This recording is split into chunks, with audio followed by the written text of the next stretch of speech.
بسم الله الرحمن الرحيم ألف لام ميم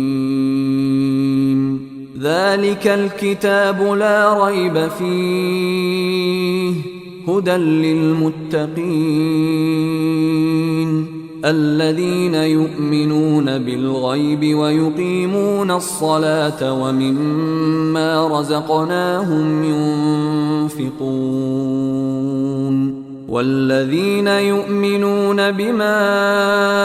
أنزل إليك وما أنزل من قبلك وبالآخرة هم يوقنون أولئك على هدى من ربهم وأولئك هم المفلحون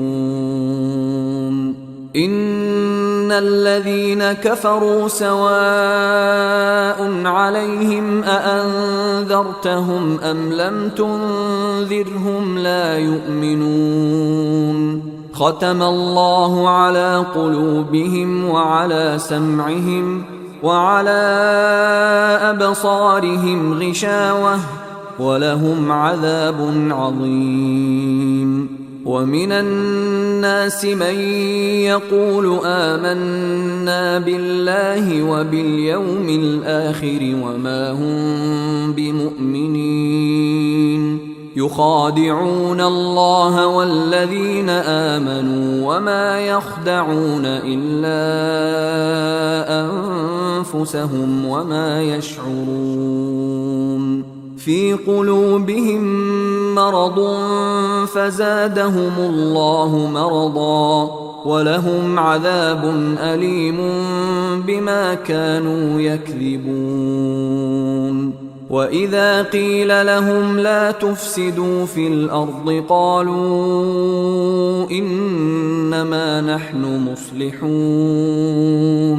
ألا إنهم هم المفسدون ولكن لا يشعرون وإذا قيل لهم آمنوا كما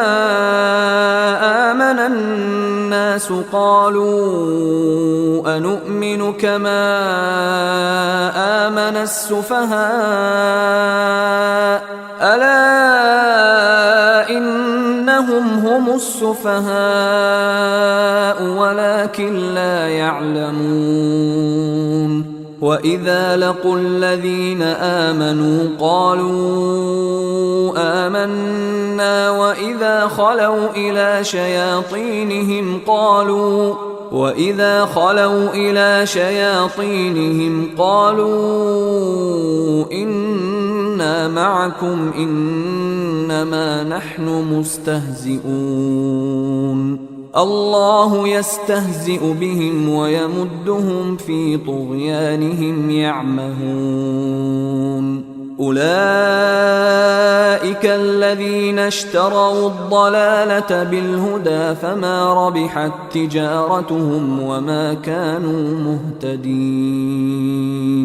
مثلهم كمثل الذي استوقد نارا فلما أضاءت ما حوله ذهب الله بنورهم وتركهم في ظلمات